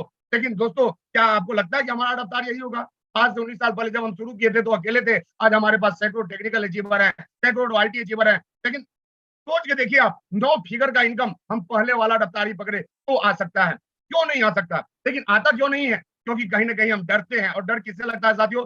डर हमें अपने आप से लगता है कि हम कर पाएंगे कि नहीं, डायमंड क्लब करेंगे तो प्रोडक्ट फंस तो नहीं जाएगा। और दूसरा कारण क्या है, हमें शर्म आती है कि कोई, अब कोई मास्टर साहब है प्रोडक्ट लेके जाते हैं, उनका पड़ोसी पूछा मास्टर साहब आप भी आरसीएम में? मास्टर साहब बोलते ना ना ना ना ना, हमको तो पड़ोसी दे दिया था, हम नहीं है, हम ही सब नहीं करते हैं, हम तो ऐसे ही प्रोडक्ट लेके। यानी उनको आरसीएम बताने में शर्म आती है। वो मास्टरी जिसको करके वो जीवन में कभी अमीर नहीं बन सकते, वो सीना चौड़ा करके बताते हैं कि हम मास्टर हैं, तो हम डॉक्टर हैं, तो हम फलाने हैं, हम क्लर्क हैं, हम टीटी हैं। लेकिन आरसीएम बताने में इन लोगों को शर्म आता है, तो आरसीएम उनको करोड़ों का रिजल्ट दे सकता है। तो दोस्तों आज से थोड़ा सा उल्टा आपको चलना पड़ेगा। आप कोई भी काम करते हैं, देखिए काम कोई भी बुरा नहीं होता, लेकिन आपको ये देखना होगा कि आपको कौन सा काम किस लेवल पे लेके जा सकता है। तो आप कोई भी काम करते हैं उसको सेकेंडरी बनाइए और आरसीएम को प्राइमरी बनाइए। टाइमिंग से हम नहीं बोल रहे हैं, बोलने से बोल रहे हैं। यदि आप मास्टर हैं और कोई पूछे कि भाई साहब क्या करते हो, तो बोलिए कि भाई साहब मैं आरसीएम करता हूँ, पार्ट टाइम मास्टरी कर रहा हूँ। जिस दिन आरसीएम से लाखों आने लगेगा मास्टरी छोड़ दूंगा। क्यों शर्म आएगी हमें? अब यदि हम बात करें दोस्तों, आप इनको देखिए, ये अमिताभ बच्चन फिल्म बनाना इनका काम है, लेकिन इनको नवरत्न बताने में शर्म नहीं आती है। ये देखिए, ये है शाहरुख खान, क्या बता रहे हैं? Royal estate, it's your life, ये आपकी जिंदगी है, मेक इट लार्ज, इसको बड़ा बनाओ। यानी शाहरुख खान के हिसाब से लाइफ को बड़ा बनाना है तो रॉयल एस्टेट लाना पड़ेगा। अब सोच के देखिए, क्या ये सच बोल रहे हैं? तो हमारे बहुत सारे साथी बोल रहे हैं ना ना ना ये तो झूठा है, झूठ बोल रहे हैं। देखिए ये झूठ नहीं बोल रहे हैं, ये बिल्कुल सच बोल रहे हैं। आप देखे होंगे कि कोई एक पैक लगा लेता है तो तुरंत वो डायरेक्ट गांव के मुखिया से बात करने लगता है, और यदि 3-4 पैक लगा लिया तो वो डायरेक्ट देश के प्रधानमंत्री से बात करता है। कितना बड़ा बन जाता है वो। और कहीं पूरा का पूरा बोतल डाल लिया, उसकी जिंदगी इतनी बड़ी बन जाती है कि नाले को ही स्विमिंग पूल बना लेता है। तो दोस्तों सोच के देखिए, ये घर बसाने वाला प्रोडक्ट है या उजाड़ने वाला? और जब इनको उजाड़ने वाला प्रोडक्ट बताने में शर्म नहीं आती, तो आपको घर बसाने वाला प्रोडक्ट बताने में शर्म क्यों आती है? आप इनको देखिए, कोको कोला, ये हस्बैंड वाइफ नहीं है, ये लवर्स भी नहीं है, अलग अलग है, लेकिन कोको कोला वाला बोला कि ऐसा ही बोल दो तो पैसा देंगे, और इनको शर्म नहीं आई। यहाँ पे देखिए, ये टॉयलेट क्लीनर बता रहे हैं। देखिए हमारे आरसीएम में भी टॉयलेट क्लीनर है। क्या बताने के लिए हमें किसी के टॉयलेट में जाना पड़ा? तो दोस्तों इनको ये काम करने में शर्म नहीं आती और हमें शर्म आती है। तो जिंदगी में एक लेसन याद रखिए, जिसको अपने काम में शर्म आता है व्यक्ति बेकार होता है, और जिसको कर्म दिखता है वो सुपर स्टार होता है। अब आपको तय करना है कि सुपर स्टार बनना है या बेकार बनना है। तो क्या आप लोग सुपर स्टार बनने के लिए तैयार हैं? और यदि हैं तो एक बार दोनों मुट्ठी बांध के कस के यस बोलिए, जहां हैं वहीं पे बोलिए, शर्माइए मत, क्योंकि जिसको आता है शर्म उसका फूट जाता है कर्म। तो यदि आप तैयार हैं दोस्तों, तो देखिए बहुत ही खास महीना है, सितंबर खास है और रचना इतिहास है। और क्यों ये खास महीना है कि दोस्तों ये जो महीना है, ये महीना आपको 23वें आरसीएम के 23वें एनिवर्सरी में स्टेज पे पहुंचा सकता है। ये महीना, ये हमारा मिशन मंथ है, और आपको पता होगा कि मिशन मंथ जब जब आता है आपका कमीशन बढ़ जाता है। और यहाँ पे अपना टारगेट है 2000 प्लस रॉयल्टी अचीवर तैयार करना। तो अब देखिए, जब इस टारगेट का घोषणा हमारे आदरणीय वीसी सर किए और उन्होंने आज तक जो घोषणा किया है वो पूरा हुआ है, तो ये भी पूरा होगा। अब आपको देखना है कि आप इसमें हैं कि नहीं है। और ये जो टारगेट अचीव करेंगे लोग, तो सोच के देखिए दोस्तों, 27 नवंबर इंदिरा गांधी ऑडिटोरियम महा सम्मेलन हो रहा है आरसीएम डिस्ट्रीब्यूटर का यहाँ पे, और अपना एनिवर्सरी प्रोग्राम कैसा होता है ये बताने का चीज नहीं है, ये तो महसूस करने का चीज है। आप में से कई एक साथी देखे भी होंगे। और आपको रॉयल्टी पे पहुंचाने के लिए हमारे कई एक ब्रांड है जो कमर कस के तैयार है। हमारे पास न्यूट्री चार्ज है जो कि 23वीं एनिवर्सरी को शानदार बनाने के लिए संतोष नायर जी को लेके आ रहे हैं, क्योंकि सीखना बंद तो जीतना बंद। वहीं पे हमारे पास किसोल जैसा आइटम है जो कि जो व्यक्ति 1500 पीवी किसोल का इस महीने तक कर लेगा, उनको सिंगल, और 3000 पीवी वाले को डबल एंट्री मिल रही है। याद रखिए, 26 तारीख संतोष नायर, 27 तारीख आरसीएम एनिवर्सरी और 28 को किसोल का शानदार एनिवर्सरी। दोस्तों, यहाँ पे किसोल एनिवर्सरी में जो लीडर्स आने वाली है उनको आयरन लेडी बोला जाता है। इनका नाम है किरण बेदी। किरण बेदी भारत की सिर्फ पहली महिला आईपीएस नहीं है, वो एक ऐसी आईपीएस है क्योंकि स्वर्गीय इंदिरा गांधी का भी चालान काट दी थी। और सोच के देखिए, अब वैसे लोगों के हम संगत में रहेंगे जो ऑलरेडी नंबर 1 है। तो आप बताइए कि आप नंबर 1 बनेंगे कि नहीं बनेंगे। तो क्या आप लोग बनना चाहते हैं नंबर 1? तो कैसे आसानी से आप रॉयल्टी पे आ सकते हैं दोस्तों, ये बताने के लिए हमारे बीच में अरविंद सर है। तो पहले हम लोग अरविंद सर के पास चलते हैं कि किस तरह से काम करने पे ये आ सकती है, उसके बाद फिर हम वापस आएंगे। अभी हमारा बहुत सारा स्लाइड बचा हुआ है, तो अमित सर थोड़ा सा अरविंद सर के पास चलते हैं हम लोग। Yes sir, please welcome sir. Thank you sir, thank you. और बहुत बहुत धन्यवाद सर आप लोगों का। और ये थोड़ा सा मेरा निवेदन ये रहेगा कि अगर स्लाइड प्रेजेंटेशन जो है वो ओपन है तो इसको थोड़ा अगर क्लोज कर दिया जाए तो मैं वहां पर बोल पाऊंगा।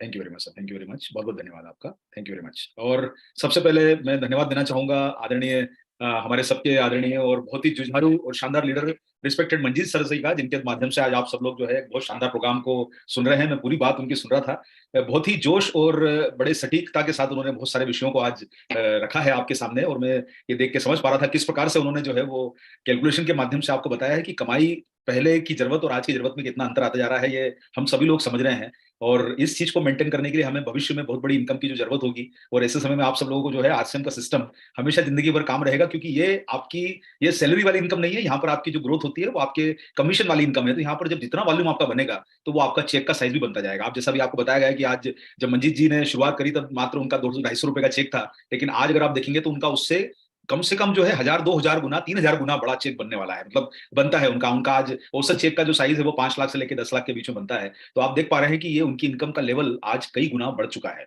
तो साथियों, आज सबसे पहले मैं आप सब लोगों को बहुत बहुत शुभकामनाएं देना चाहूंगा। आरसीएम एनिवर्सरी की तैयारियां जोर शोर से साथ चल रही है, और 23वीं एनिवर्सरी को हम लोग बहुत अच्छे तरीके से मनाने के लिए नई दिल्ली के इंदिरा गांधी इंडोर स्टेडियम में सब लोग इकट्ठा होंगे, और उस अवसर को हम सब लोगों को भुनाना चाहिए। और इस अवसर पर साथियों, आप सब लोग जानते हैं कि यूएस कोर टीम के द्वारा आप सब लोगों के बीच में मिशन 2000 का नाम से जो कैंपेन चलाया जा रहा है, ये कैंपेन बहुत सफलतापूर्वक चल रहा है। लेकिन इसके साथ साथ साथियों, हम सब लोगों को एक फिगर को जरूर ध्यान रखना है, और वो फिगर होता है साथियों 2000 का। देखिए, यहाँ पर रिस्पेक्टेड बीसी सर ने और कोर टीम ने जो डिसीजन किया है कि इस बार 2000 जो है वो रॉयल्टी अचीवर्स आए, तो हमेशा जब भी कोई डिस्कशन होता है तो वहां पर ये चीज निकल के आती है कि ये 2000 कौन, भाई मैं या और कोई। लेकिन आज मैं आप सब लोगों को कहना चाहूंगा साथियों कि एक जरूरत यह है कि हम ये अपना निर्णय करें कि हम में से कौन, और हम में से कौन हो सकता है, हम में से कौन वही है जो खुद निर्णय करेगा। तो मैं आप सब लोगों से निवेदन करना चाहूंगा कि जो आपको मंजीत जी ने जो प्रोजेक्शन भविष्य के लिए दिखाए हैं, उन भविष्य के प्रोजेक्शन के साथ साथ अगले जो हमारे पास बचे हुए 22 दिन हैं, आज 8 तारीख हो चुकी है और इस महीने के आपके पास 22 दिन बचे हैं। इन 22 दिनों के अंदर आपको कुछ प्रोजेक्शन लेके चलना है अपने आप को रॉयल्टी के लेवल को। जो आप में से निश्चित रूप से रॉयल्टी क्रॉस कर चुके हैं उन्हें ये बात लागू नहीं होती है, लेकिन आप में से कई लोग ऐसे हैं जो भी वाइटल पे होंगे, या पहली बार जिनका भी लेवल बढ़ने वाला होगा, या पहली बार ज्वाइनिंग की होगी, जिनका अभी तक रॉयल्टी लेवल नहीं आया है। तो उन सब लोगों को मिलकर यह तय करना है कि हमें रॉयल्टी लेनी। देखिए, सबसे बात यह कि मेरा पड़ोसी क्या करता है, गाड़ी उसके घर में आती है, उसके घर में लाख रुपए आते हैं, उससे ना आपके घर में गाड़ी आने वाली है, ना उसके चेक से आपका चेक बढ़ने वाला है। आपका चेक और आपकी रॉयल्टी का फर्क तब पड़ेगा जब आपकी खुद की आएगी। तो आप सब लोगों को निर्णय करना है कि मेरी रॉयल्टी कैसे आए। क्या मैं उन 2000 लोगों में शामिल हूं? क्या मुझे वो 23 नवंबर के दिन जो है 2023 का जो इंदिरा गांधी इंडोर स्टेडियम में मुझे उसका स्टेज मिलने वाला है, या मुझे जो भी जो यूएस का कोर मैनेजमेंट डिसाइड कर रहा है वो रिकॉग्निशन मिलने वाला है? उसके लिए जरूरी है साथियों कि आप अपना स्वयं का लक्ष्य और अपनी स्वयं की क्लैरिटी रख के चलें कि अगले 22 दिन के अंदर आपकी वर्किंग किस तरह से होना चाहिए ताकि आपका लक्ष्य पूरा हो सके। होते हैं। आप सब लोग इस बात को समझ के चलें कि अगर आपको भीड़ का हिस्सा नहीं बनना है तो आपको अपने स्वयं के लक्ष्य के ऊपर काम करना पड़ेगा। और जितने सफल लोग होते हैं साथियों, वो दुनिया में जो सफल लोग हैं वो अकेले होते हैं, और वो अकेले होकर जब लक्ष्य की तरफ आगे बढ़ते हैं, हमेशा ध्यान रखो, माउंट एवरेस्ट पे चढ़ने वाले 2 ही व्यक्ति थे। उनको एक सपोर्ट करने वाला जरूर गया था,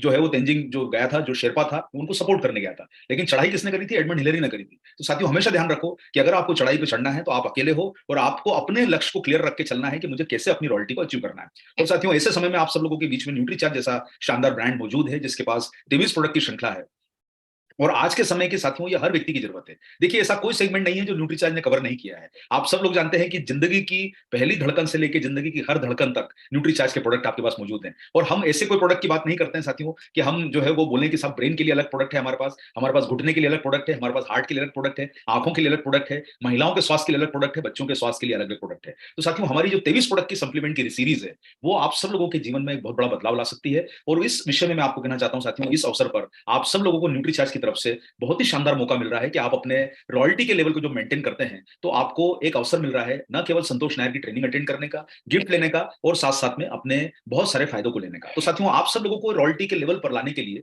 न्यूट्रीचार्ज की तरफ से कंसिस्टेंसी का प्लान चालू है। और मैं आपको निवेदन करना चाहूंगा साथियों, एक विषय पे फोकस करते हैं तो हम सब लोग बहुत बड़ा काम कर पाते हैं। कंसिस्टेंसी पिछले मई 2023 से चालू है, और आप सब लोगों को कहना चाहूंगा साथियों, इसमें अलग अलग तरह के प्लान है। 100 पीवी से 1500 पीवी वाला कंसिस्टेंसी प्लान, 1500 पीवी वालों को 3000 का प्रोडक्ट फ्री मिल रहा है, 2500 लगातार करने वालों को 5000 का प्रोडक्ट है, 5000 वालों को 10,000 का प्रोडक्ट है। तो साथियों आप अगर अपने रॉयल्टी को लाना चाहते हैं तो आपको अपनी टीम में उन लोगों की संख्या को बढ़ाना पड़ेगा जो इस जो है इन सब्जेक्ट या इन जो स्लैब्स में जितने लोग एंटर कर सकते हैं, आपको उनकी एंट्री करानी होगी। आप अपने इस महीने के लक्ष्य को बनाइए और उस लक्ष्य को डिवाइड कीजिए रोज की वर्किंग में, तभी जाके आपका जो है इस प्लान के अंदर जो है आपका सपना पूरा हो पाएगा। इसके साथ साथ मैं आप सभी रॉयल्टी अचीवर्स को कहना चाहूंगा, जो बनने वाले हैं या जो बन सकते हैं भविष्य में, आप अपनी टीम के या स्वयं भी आप लोग न्यूट्रीचार्ज कैश अवार्ड पॉलिसी में भाग लेते हैं तो आपको कैश मिलने का मौका मिलता है। साथियों अगर आप लगातार 10,000 पीवी करते हैं तो आपको भविष्य में जो है 6 महीने बाद आपको 8,000 का कैश मिलेगा, 25,000 वालों को 25,000 का कैश मिलेगा, 50,000 वालों को 60,000 का कैश मिलेगा, और 1 लाख करने वाले को 1,20,000 रुपए का कैश मिलेगा। साथियों देखिए यहाँ पर यह आपकी सेल्फ आईडी का टर्नओवर है। अगर आप चाहें तो आप खुद भी इस लक्ष्य को करते हैं तो यह आपकी एडिशनल इनकम को बढ़ाता है। और अगर आप में लीडरशिप क्वालिटी है तो अपनी टीम में उन लोगों को गठित कीजिए जो इस टर्नओवर पे काम कर सके। इससे फायदा ये होगा साथियों कि आपकी टीम में जब कैश आता है तो उनकी स्टेबिलिटी बढ़ती है। जैसे आपको अभी शुरू में बताया गया कि कई लोग 1 साल के अंदर क्यों छोड़ते हैं सिस्टम को, साथियों क्योंकि हमारे घर में इनकम नहीं जनरेट होती। लेकिन आपके अंदर परिवार में अगर आप खुद काम करते हैं सेल्फ आईडी पे तो आपकी, अन्यथा आपकी टीम के साथ अगर आप काम करते हैं तो आपकी टीम की स्टेबिलिटी बढ़ेगी। और न्यूट्रीचार्ज के अवार्ड पॉलिसी पे काम करने से साथियों फायदा ये होगा कि आपकी टीम की अर्निंग बहुत ज्यादा बढ़ने वाली है। तो मैं आप सब लोगों से निवेदन करूंगा, ये 2 प्लान ऐसे हैं आप अपने छोटे परचेजर के लिए, और जो लोग कैश अवार्ड पे काम कर रहे हैं। और भारत में साथियों आज तक 7,000 लोग ऐसे हैं जिन्होंने कैश अवार्ड के लिए रजिस्ट्रेशन कर लिया है, जो इच्छुक हैं। यानी आज आप सोचिए साथियों, इस पे बहुत बड़ा रिजल्ट नजर आ रहा है। और आप सब लोगों से मेरी गुजारिश है कि अपनी टीम के लोगों को मोटिवेट कीजिए न्यूट्रीचार्ज के कंसिस्टेंसी प्लान में एंट्री करने के लिए। ये आपके रॉयल्टी के जो लक्ष्य हैं, अरे भाई 1,15,000 करना है तो आपको अपनी टीम को इस तरीके से डिवाइड करना होगा कि आप में से कौन लोग जो है वो 1,500 करेंगे, कौन लोग जो है 1 लाख का टर्नओवर करेंगे, तब आपकी रॉयल्टी आसानी से आ सकेगी। अगले 22 दिन में रॉयल्टी लानी है तो हमें अपने टर्नओवर को डिवाइड करना पड़ेगा रोज के हिस्सों में। जैसे हम लोग खाना रोज खा के टुकड़े करके खाते हैं, खाने को रोज हम रोटी खाते हैं तो उसके टुकड़े करते हैं, तो आपको भी टारगेट के टुकड़े करने होंगे। अपने लक्ष्य को 22 दिन के अंदर डिवाइड कीजिए और रोज अपनी रिव्यू कीजिए कि आप उस लक्ष्य तक पहुंच पा रहे हैं। लेकिन साथियों इसके साथ साथ आपको सब लोगों को एक फायदा क्या मिल रहा है कि अगर आप लोग अपनी टीम में वाइटल लेवल पे काम अच्छा करवाते हैं तो आपकी टीम के जो वाइटल लेवल के लोग हैं उन्हें न केवल 2500 रुपए का गिफ्ट हैम्पर, साथ साथ में उन्हें न्यूट्रीचार्ज की तरफ से संतोष नायर जी की ट्रेनिंग का गिफ्ट वाउचर 500 रुपए का, और साथ साथ में उन्हें कैश रिवॉर्ड भी मिल रहा है। देखिए अगर आपकी टीम में कोई वाइटल लेवल का अचीवर बनता है तो ओपनर लेवल पे अगर कोई 20,000 करता है तो उसको 2500 गिफ्ट मिल रहा है, ईगल पे 40,000 करता है तो न केवल गिफ्ट मिल रहा है, साथ में उसको 500 का कैश रिवॉर्ड मिल रहा है। तो अपनी टीम में वाइटल को भी डेवलप कीजिए। आपको वाइटल के साथ साथ सेल्फ आईडी के लोगों को डिवाइड करके अपनी वर्किंग को आपको निभाना पड़ेगा ताकि आप सब लोग उस लक्ष्य तक पहुंच पाए। अगर किसी को 3.5 लाख का टर्नओवर करना है तो अपनी टीम के अंदर कुछ 5 स्टार ऐसे पैदा कीजिए जो आपकी सपोर्ट कर सके, जो ना केवल खुद कैश ले और साथ साथ में आपकी टर्नओवर को भी बढ़ा सके। इससे साथियों अगर आपको मिशन रॉयल्टी को अचीव करना है तो अपने टारगेट को अगले 22 दिन में डिवाइड करिए, न्यूट्रीचार्ज के टारगेट से उसको अचीव करने की कोशिश कीजिए, और आपकी टीम के हर व्यक्ति को फ्री गुड्स और कैश अवार्ड दिलाइए ताकि आप सब लोगों की रॉयल्टी फाइनल हो और आप नवंबर में आरसीएम की शानदार एनिवर्सरी में आप लोग अपना सम्मान के साथ सिर उठा के भीड़ का हिस्सा बनकर नहीं, वहां सम्मान पाने का हकदार बने। अगर आप में से कई लोग वाइटल लेवल के लोग अगर जो टर्नओवर को करते हैं तो उनको किसी को 4,000 किसी को 5,000 का कैश रिवॉर्ड मिलने वाला है। साथियों आप में से कई लोग जब है दिल्ली की एनिवर्सरी में आएंगे, आने जाने का खर्चा है, रहने का खर्चा है, टीम का खर्चा होता है। देखिए ये न्यूट्रीचार्ज का कैश अवार्ड आपको सपोर्ट करेगा। इसलिए मेरा आप सब लोगों से गुजारिश है कि कैश अवार्ड पे काम करने से आपको बहुत बड़ा फायदा मिलेगा। और यहाँ पर मैं आप सब लोगों से निवेदन करना चाहूंगा कि जो भी साथी रॉयल्टी है, आपको नए बनने वाले रॉयल्टी अचीवर या न्यूट्रीचार्ज से टारगेट करने वाले रॉयल्टी अचीवर को 3 फायदे मिल रहे हैं। यहाँ पर 3 फायदे क्या है? 2500 गिफ्ट हैम्पर है जिसमें आपको एक प्रोडक्ट फ्री मिल रहा है, कूपन फ्री मिल रहा है, साथ साथ में आपको संतोष नायर जी की ट्रेनिंग का 500 रुपए का कूपन भी है। और उसके साथ आपको न्यूट्रीचार्ज की तरफ से कैश और डिनर भी मिल रहा है। जो 27 नवंबर का डिनर होगा वो न्यूट्रीचार्ज की तरफ से दिया जाएगा। अगर आप बाय द वे अपने सेल्फ आईडी पर ऑलरेडी टर्नओवर को कर चुके हैं, तो साथियों आप अपनी टीम के किसी सदस्य को या अपने परिवार के किसी सदस्य को आप संतोष नायर जी की ट्रेनिंग सुना सकते हैं। इसके साथ साथियों कोई गोल्ड लेवल का अचीवर अगर 90,000 का टर्नओवर अगले 2 महीनों में करता है, अगले 2 महीने मतलब अगस्त का महीना जा चुका है, लेकिन अगर आपने से किसी ने अगस्त में टर्नओवर नहीं किया है, तो आप सितंबर में भी ये टर्नओवर को करके आप न केवल 1100 कैश ले सकते हैं, गिफ्ट हैम्पर ले सकते हैं, डिनर का कपल की पात्रता हासिल कर सकते हैं। आप में से जो साथी स्टार गोल्ड है, अगर वो 1.25 लाख का टर्नओवर अचीव कर लेते हैं, तो उन्हें 1500 रुपए का कैश मिलेगा। प्लेटिनम वाले को जो है 21 रुपए का कैश मिलेगा, 1,80,000 करके। स्टार प्लेटिनम को 2.5 लाख करने वाले को 3100 का कैश मिलेगा। अब साथियों आप इस 2.5 लाख के टर्नओवर को अगले 10 दिन के अंदर, 20 दिन के अंदर वर्किंग में डिवाइड कर लीजिए। आप मात्र 10-15 हजार का टर्नओवर भी रोज करते हैं, तो आपका रॉयल्टी का 2.5 लाख रुपए का टर्नओवर हो जाएगा। आपकी ना केवल रॉयल्टी आने की पॉसिबिलिटी बढ़ेगी, साथ साथ में आपको न्यूट्रीचार्ज का कैश अवार्ड मिलेगा, और हो सकता है कि आप आरसीएम के ग्रोथ प्लान में भी शामिल हो सके, जो लोग ऑलरेडी अपने ग्रोइंग ट्रेंड पे काम कर रहे हैं। तो साथियों अपनी इनकम को बढ़ाने के लिए अगले 20-22 दिन में आप इस प्रकार से प्लानिंग कीजिए कि आपका लक्ष्य डिवाइड करके कितनी टीम के सदस्यों को आप ला सकते हैं। साथियों सफलता उसे ही कहा जाता है जब हम किसी प्लानिंग के साथ अपने काम को करते हैं। इसलिए आप सब लोगों से निवेदन है कि आप जो भी बातें सुन रहे हैं, इन बातों को अगले 31 तारीख तक आपको इंप्लीमेंट करना है। मान लीजिए आप 50% ग्रोथ करते हैं या बेस टारगेट अचीव करते हैं, मान लीजिए आपने गोल्ड लेवल पे 1,40,000 किया, तो आपको 1500 कैश है, आपको डिनर कूपन मिल रहा है, साथ साथ में आपको संतोष नायर जी की ट्रेनिंग का कूपन मिल रहा है। स्टार गोल्ड पे आपको 1,90,000 पे 2100 कैश मिल रहा है एक महीने के अंदर। प्लेटिनम को 31 रुपए कैश मिल रहा है, गिफ्ट हैम्पर और डिनर है। स्टार प्लेटिनम को 5,000 में मिल रहा है। अगर आप में से कोई व्यक्ति स्टार प्लेटिनम 5 लाख का टर्नओवर कर लेता है, तो उसे 11,000 रुपए कैश मिल रहा है। 3,60,000 करने वाले को 5,000 कैश है, 2.5 लाख करने वाले को 3,500 कैश है। उसके अलावा अगर कोई गोल्ड है तो उसको 2,500 रुपए कैश है। साथियों देखिए, यहां पर मैं आप सब लोगों से कहना चाहूंगा, ये जितने आपको इंफॉर्मेशन मैंने दी है, ये आपको पीडीएफ के माध्यम से टीम में सर्कुलेट की गई है। आप ध्यान से पढ़िए और अपनी प्लानिंग को देखिए। सुनने के साथ साथ हमें वर्किंग मोड पे भी अपने आप को लाना पड़ेगा। आप अपने समय का सदुपयोग अपने बिजनेस को बढ़ाने में कीजिए, और त्वरित इनकम जिनको चाहिए, जिनको इस महीने के अंदर न केवल हमारे जो माननीय रॉयल्टी नए रॉयल्टी बनने वाले हैं, उनके लिए स्वर्णिम मौका है। आप किसी भी कारण से अगस्त में शुरू नहीं कर पाए हैं, आप सितंबर में कर लीजिए टारगेट को, कोई परेशानी नहीं है। आपके लिए अगले 22 दिन अवेलेबल है, आप इस टारगेट को पूरा कीजिए। आरसीएम की एनिवर्सरी में कैश रिवार्ड के साथ साथ एक सम्मान वाली जिंदगी, इज्जत वाली जिंदगी और एक बेहतर अचीवमेंट पाइए, और संतोष नायर जी की ट्रेनिंग का एक अद्भुत अवसर आप जरूर पाइए। बहुत बहुत धन्यवाद, आपने मेरी बात को सुना, और मैं मंजीत जी को और यूएस कोर टीम को बहुत बहुत धन्यवाद दूंगा कि उन्होंने मुझे इस आज के दिन आप सब लोगों के बीच में मौका दिया बोलने का। और इसी प्रकार से साथियों आप आगे बढ़ते रहें और बहुत बड़ी सफलता की तरफ बढ़े। ओवर टू मंजीत सर, आप प्रोग्राम को आगे बढ़ाएं sir. Thank you very much sir. Thank you sir. और साथियों, जैसा कि आपको पता है कि न्यूट्रीचार्ज हर समय अपने साथ है, चाहे मामला विदेश जाने का हो या मामला देश में घूमने का हो या मामला आपके एजुकेशन सिस्टम का हो। आज न्यूट्रीचार्ज की वजह से आप कई ट्रेनर से ट्रेनिंग ले चुके हैं। तो न्यूट्रीचार्ज ये सिर्फ आपके स्वास्थ्य को ठीक नहीं रखता, ये आपके पॉकेट को भी ठीक रखता है। तो आज जैसा कि अरविंद सर बता रहे थे, हमें अपनी प्लानिंग करनी है, और जो भी साथी हैं एनिवर्सरी में आ रहे हैं, वो 3 दिन का बिल्कुल तैयारी करके आए, न्यूट्रीचार्ज का भी, एनिवर्सरी का भी और कीस्टोल एनिवर्सरी का भी, क्योंकि हर जगह का प्रोग्राम शानदार होने वाला है। और मैं आपको बता दूं साथियों कि देखिए, जिंदगी में कामयाबी आपको चाहिए, तो कामयाबी के लिए आपको सीढ़ी तो चढ़ना पड़ेगा। कामयाबी की सीढ़ी आपको खुद ही चढ़नी पड़ती है, आपके बदले में दूसरा कोई काम नहीं कर सकता है। और हर कामयाबी को लेने में वक्त लगता है। आदरणीय अमिताभ बच्चन जी बोलते हैं, कोई कसर ना छोड़ी थी सपने सजाने में, पर सालों बीत गए सपनों को हकीकत बनाने में। तो देखिए, सपनों को हकीकत बनाने में वक्त तो लगता है, और ये वक्त आपको देना पड़ेगा, क्योंकि बिना वक्त दिए कुछ भी होने वाला नहीं है। थोड़ा सा पेशेंस तो चाहिए ही चाहिए, तब जाके कामयाबी आपके पास आएगी और आप कामयाबी तक पहुंच पाएंगे। तो साथियों देखिए, अगर रियल में आप कामयाब होना चाहते हैं, तो जैसा कि हम पहले ही बताए थे, या तो मान लो और नहीं तो ठान लो। तो अब जवाब देने का समय आ गया है। कहा गया है कि जंग लगी तलवारों पर अब धार लगानी होगी, और कुछ लोग औकात भूल गए हैं अपनी, शायद उन्हें याद दिलानी होगी। तो अब आपको तैयारी कर लेनी है अपने उन लोगों को जवाब देने के लिए जो आपका मजाक बनाते हैं, जो आपका मजाक उड़ाते हैं, जो बोलते हैं कि देखो करोड़पति जा रहा है। तो आपको उनको करोड़पति बन के दिखाना पड़ेगा। और देखिए, अच्छे काम के लिए हर वक्त अच्छा होता है।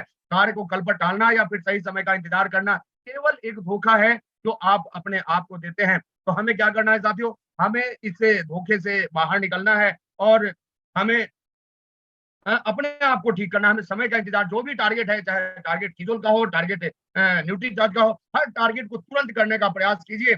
अब देखिए, ये 22 दिन खत्म होने में टाइम नहीं लगेगा। जैसे 22 मिनट खत्म हो जाता है, वैसे 22 दिन भी खत्म हो जाएगा। तो कोई भी एक्सक्यूजेज आपके पास नहीं होनी चाहिए, कोई भी प्रॉब्लम आपके पास नहीं होनी चाहिए, क्योंकि कहने वाले ने कहा है कि देखिए, रोने से किसी को पाया नहीं जाता, खोने से किसी को भुलाया नहीं जाता। वक्त सबको मिलता है जिंदगी बदलने के लिए, पर जिंदगी नहीं मिलती वक्त बदलने के लिए। साथियों, एक सुनहरा अवसर है आपके लिए। आज तक आरसीएम के इतिहास में ऐसा नहीं हुआ कि एनिवर्सरी प्रोग्राम में क्वालिटी के लेवल को सम्मानित किया गया हो, लेकिन आपके पास ये मौका है क्योंकि फिर आगे आपको मिलने वाला नहीं है। तो इस मौके का चौका खुद भी उठाइए और जो रॉयल्टी बन चुके हैं वो अपनी टीम में नए नए रॉयल्टी को लाइए, क्योंकि देखिए जिंदगी में असंभव को संभव बनाना है तो वो हौसले से बनता है। आज हम यदि बात करें कि माउंट एवरेस्ट पे बहुत सारे लोगों को लगता होगा कि दोनों पैर से चढ़ा जाता है, तो देखिए अगर माउंट एवरेस्ट पे पैर से चढ़ा जाता तो फिर यहाँ तस्वीर में आप देख लीजिए, ये बिना पैर की ही माउंट एवरेस्ट फतह कर ली। इसका मतलब क्या है कि माउंट एवरेस्ट पैरों से नहीं हौसलों से चढ़ा जाता है, नहीं तो 2 पैर वाले तो 5 मंजिला बिल्डिंग चढ़ने में दम तोड़ने लगते हैं।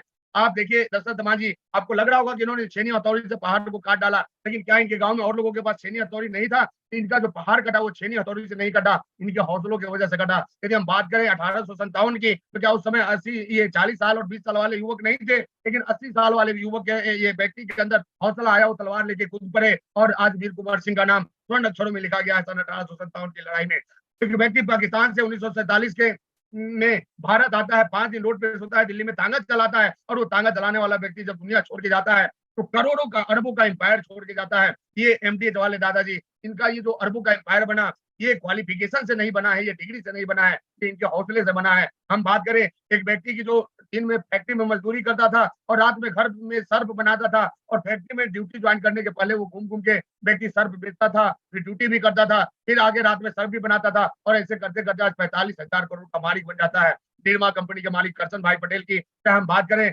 धीरू भाई अंबानी की, या फिर हम बात करें उस महिला की जिनके हस्बैंड जवानी में ही 2 बच्चे को छोड़ के इनके साथ चले जाते हैं, और ये बच्चे का पालन पोषण करने के लिए एक अनपढ़ महिला घर में पापड़ बनाती है और घूम घूम के बेचती है, और आज वो महिला 22,000 करोड़ की मालकिन है, लिज्जत पापड़। तो ये सारी कहानियां कहाँ से आई? हौसले से आई। तो आप क्या हैं, कितने पढ़े लिखे हैं, किस परिवार से बिलोंग करते हैं, ये मायने नहीं रखता, आपके अंदर हौसला कितना है ये मायने रखता है।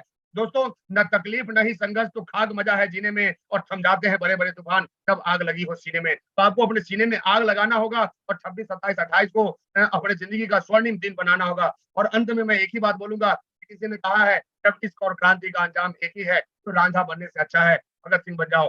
देखिए इश्क में रांझा इसको इस दुनिया को छोड़ के जाना पड़ा था, और क्रांति में भगत सिंह को इस दुनिया को छोड़ के जाना पड़ा। लेकिन आज देखिए प्यार मोहब्बत का सबसे बड़ा दिन वैलेंटाइन डे के दिन भी कोई लैला मजनू या हीर रांझा को याद नहीं करता। हीर रांझा के नाम से कोई डेट नहीं है, कोई दिवस नहीं है, लेकिन भगत सिंह को हर 15 अगस्त और 26 जनवरी को याद किया जाता है। इनके नाम पे भगत सिंह की जयंती बनाई जाती है, हर ऑफिस में इनका फोटो है। तो दोस्तों, जब मरना ही है तो इश्क में नहीं क्रांति में मरिए। और भगत सिंह राजनीतिक क्रांति के सिपाही थे और आप आर्थिक क्रांति के सिपाही हैं। तो इसी के साथ हम आज के इस प्रोग्राम को यहीं पे समाप्त करेंगे। आप लोगों ने हमें सुना अभी तक, इसके लिए बहुत बहुत धन्यवाद।